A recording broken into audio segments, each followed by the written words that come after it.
Assalamualaikum warahmatullahi wabarakatuh. Saya Givari Adinegoro dari kelas TI 1411. Saya akan menjelaskan mengenai soal UAS Statistika Industri nomor 2, yaitu materi regresi linear dan korelasi. Apakah mobil yang lebih berat benar-benar menggunakan lebih banyak bensin? Misalkan sebuah mobil dipilih secara acak. Jika X adalah bobot mobil dalam ratusan pon dan Y adalah konsumsi bensin dalam mil per galon, informasi berikut ini didasarkan pada data yang diambil dari laporan konsumen secara acak. Datanya yaitu sebagai berikut. Pertanyaannya, yang A, buatlah sebuah scatter plot antara variabel X dan Y. B, hitunglah korelasi sampel antara variabel X dan Y. C, hitunglah estimasi untuk intercept atau A dan slope atau B menggunakan metode least square. D, apakah hipotesis 0 yang menyatakan tidak ada pengaruh X terhadap Y akan ditolak pada taraf nyata 5%? Dan E, tentukan proporsi variasi pada variabel Y yang dapat dijelaskan oleh garis regresi yang dibangun.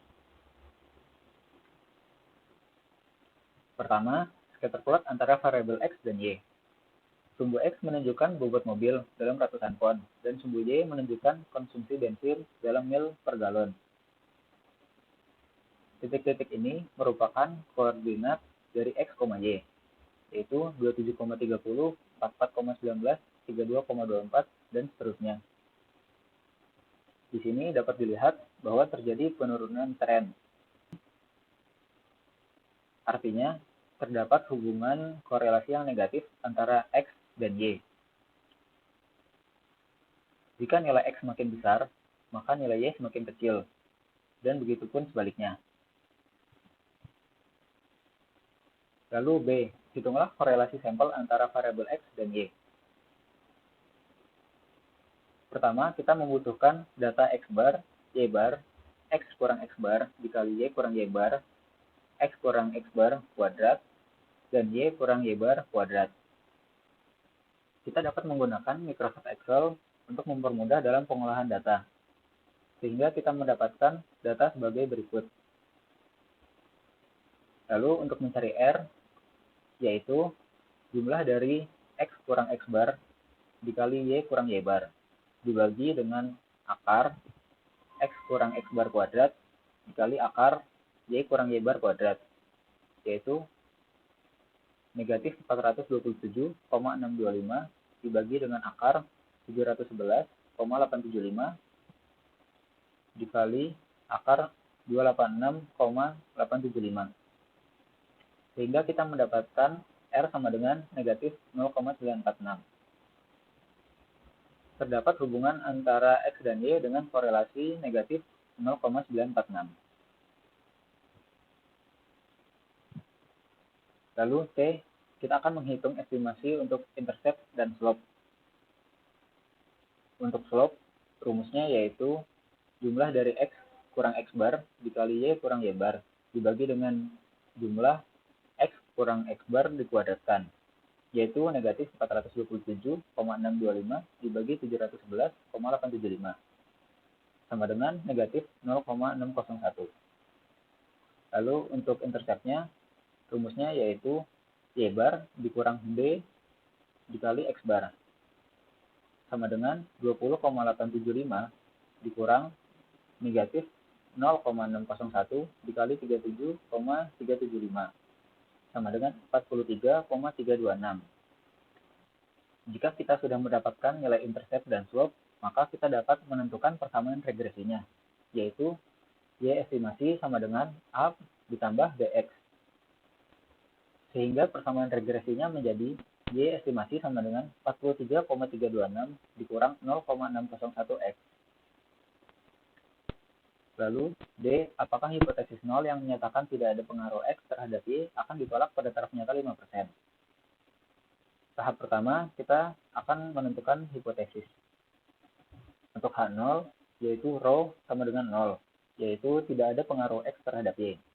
Dan untuk H1, yaitu rho tidak sama dengan 0, atau ada pengaruh X terhadap Y. Lalu langkah berikutnya, menentukan statistik uji dan daerah kritis. Statistik uji yang digunakan yaitu statistik uji T, dan daerah kritisnya distribusi T dengan P atau derajat kebebasan sama dengan N-2. N yaitu jumlah sampel, yaitu 8. Sehingga kita dapatkan nilai derajat kebebasannya sama dengan 8 dikurang 2 sama dengan 6. Dan signifikan level sama dengan 5%. Kita menggunakan uji T dua sisi, sehingga terdapat dua batas, yaitu batas bawahnya negatif T alfa per 2 dan batas atas T alfa per 2. Untuk mendapatkan nilai T, kita dapat melihat pada tabel T. Karena uji dua sisi, maka alfanya menjadi 0,025. Dan si yang kita dapatkan tadi sama dengan 6. Sehingga nilai T yang kita dapatkan sama dengan 2,447. 2,447 untuk batas atas dan negatif 2,447 untuk batas bawah. Lalu kita akan mencari nilai statistik hitungnya, yaitu dengan rumus R dikali akar N-2 dibagi akar 1 min R kuadrat sama dengan negatif 0,946 dikali akar 8 dikurang 2 dibagi akar 1 dikurang negatif 0,946 dikuadratkan. Sehingga kita mendapatkan nilai statistik hitungnya sama dengan negatif 7,148. Lalu kesimpulannya, karena nilai TH sama dengan negatif 7,148 kurang dari negatif T alfa per 2 sama dengan negatif 2,447, maka tolak H0. Terbukti bahwa terdapat korelasi antara X, yaitu bobot mobil, dan Y, konsumsi bensin.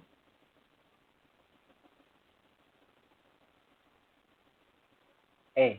Tentukan proporsi variasi pada variabel Y yang dapat dijelaskan oleh garis regresi yang dibangun.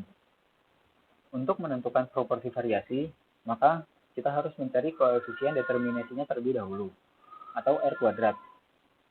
Tadi kita sudah mendapatkan nilai R, yaitu negatif 0,946. Sehingga R kuadrat sama dengan 0,895, atau 89,5%.